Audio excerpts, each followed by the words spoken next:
Brought to you by... There is something about docu-horror that has always intrigued me. It hits stronger than most other subgenres by exploring topics and stories that often hit all too close to home, while drawing you in with an atmosphere of unflinching realism. In the past, we've looked at things like Lake Mungo or the Poughkeepsie tapes. Today, we look at another.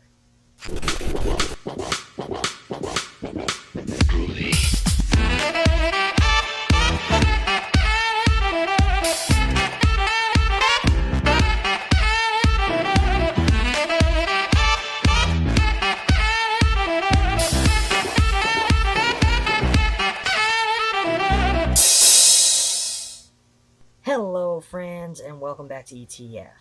Have you ever heard of a town called Santa de Cristo?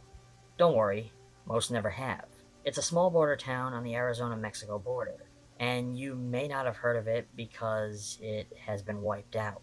And suspicion falls on the lone survivor, an illegal immigrant who managed to record photographic evidence of what truly happened. We just call it Savageland.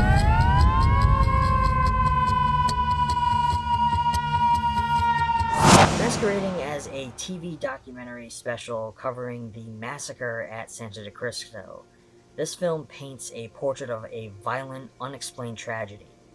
At first, the film analyzes these fictional events through the lens of justice, showing us interviews with those connected to the case and others who were directly involved, most closely related to films like Lake Mungo or the Poughkeepsie tapes. Every edit, soundbite, and interview segment is built to feel as authentic as possible, drawing you into the true crime aesthetic of this story with great care. The performances throughout this film are perfectly presented to sell the realism of these events as actual occurrences in history. Honestly, if I didn't know any better as a filmmaker and a storyteller, I would be fooled. The framing of the interviews, the B-roll of the crime scenes, and stock footage utilized all come together to match what you would find in any real true crime documentary. The cool angle that this film takes is by delivering the only definitive evidence of what truly happened in this town, through the lens of the sole survivor's camera. The story here is gradually built to shift toward the supernatural, as the truth about what Salazar witnessed is presented, turning from a tale of murder and depravity into what sounds like a fucking zombie story. The distorted photographs that Salazar took bring a terrifying eeriness to the story, taken in the midst of self-preservation and fear. Every image captures violent actions, with each subject drowned in heavy motion blur, creating a ghostly and otherworldly presence to each of them. This film creates an interesting look at a situation that we would otherwise be presented in your standard zombie film format, something like The Crazies or Dawn of the Dead. However, here we're given an outside look at the aftermath of the events. We are placed to judge the presented evidence and draw our own conclusions on what really happened that night. The way each person speaks about the events throughout the story is with mostly skepticism.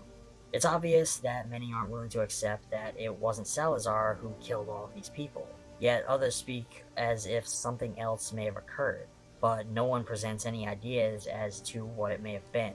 Like most found footage films, this does not have a happy ending. It more closely relates to the truth of what we are confronted with in real life.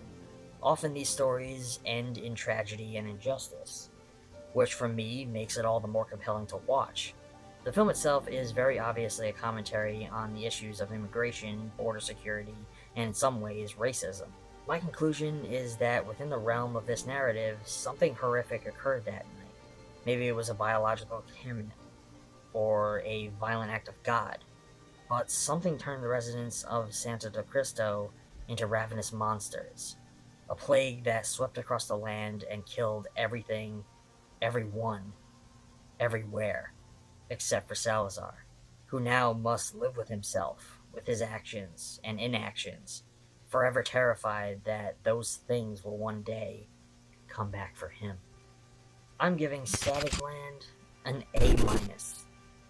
This was a film that I myself overlooked for several years, never bothering to give it a chance. A choice I am glad that I had made, as I don't feel it would have had the same impact if I tried to watch it back when it first released. Now, it hits as a strong entry into the subgenre, and a perfect example of horror that just works. If you have a chance, I would absolutely check this out.